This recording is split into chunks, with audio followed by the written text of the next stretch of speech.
আচ্ছা, বলতে পারবে এটা ঠিক কী হতে পারে বা কী দেখে মনে হচ্ছে এটা তোমাদের? হয়তো এই ছবিটা দেখে এখন বুঝতেই পেরে গেছো যে আমি কুলফির কথা বলছি। হ্যাঁ, এটা ঠিক কুলফি।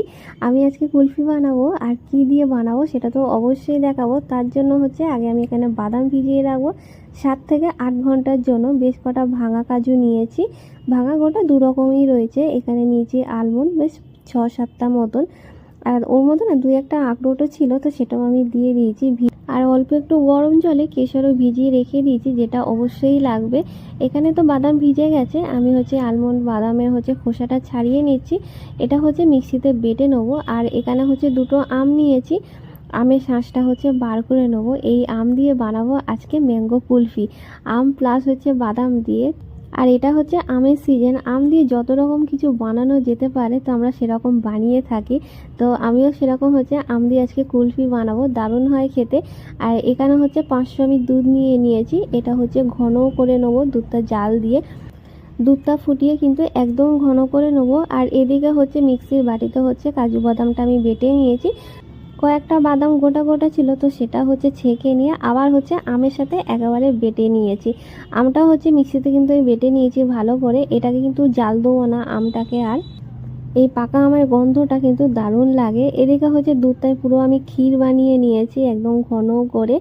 আর এই হচ্ছে কেশর ভেজানো জল, এটা হচ্ছে ক্ষীরের মধ্যে দিয়ে দেবো, আরও খানিকক্ষণ ফুটিয়ে নেবো। আর এর মধ্যে না আমি একটু স্কিপ করে গেছি, সেটা হচ্ছে চিনি দিয়েছিলাম অল্প একটু, মানে এই দুধের মধ্যে একেবারে চিনিটা দিয়ে ভালো করে জাল দিয়ে নিয়েছিলাম। মানে আর গুঁড়ো চিনি কিন্তু আমি এখানে ব্যবহার করিনি। আর এটা তো আমার রেডি হয়ে গেছে, মিশিয়ে নিয়েছি ভালো করে বাটিতে। আর এখানে হচ্ছে আমি 3খানা মাটির সরা নিয়ে নিয়েছি। এই মাটির সরার মধ্যে কিন্তু এই আইসক্রিম জাতীয় যে কোনো জিনিস খেতে বেশি ভালো লাগে। তো আমার কাছে 3টেই ছিল, তো এই 3টের মধ্যেই বসিয়েছি। আর দুটো এক্সট্রা হচ্ছে প্লাস্টিকের বাটিতে নিয়েছি, কারণ আর সরা ছিল না। এবার হচ্ছে ওপর থেকে একটু কেশর আর হচ্ছে কুচনো কাজু বাদাম দিয়ে একটু সাজিয়ে দিলাম। এটাকে হচ্ছে এবারে ফ্রিজে ঢুকিয়ে দেবো 7 থেকে 8 ঘন্টার জন্য।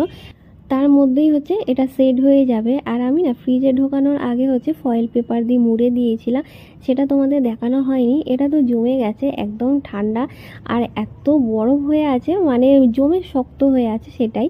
তো দেখতে কেমন লাগছে কিন্তু অবশ্যই জানি।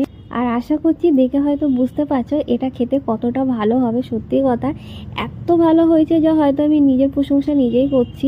প্রচণ্ড ভালো হয়েছিল, যে এটা তোমার একবার ছেড়ে বারবার খেতে ইচ্ছা করবে। ঘরে বানিয়ে তুমি বাইরে কুলফি একদম খেতেই চাইবে না। আর আজকের এই রেসিপির ভিডিওটা তোমাদের কেমন লাগলো অবশ্যই জানিও কিন্তু প্লিজ। আর ভালো লাগলে অবশ্যই একটা লাইক করে দিও।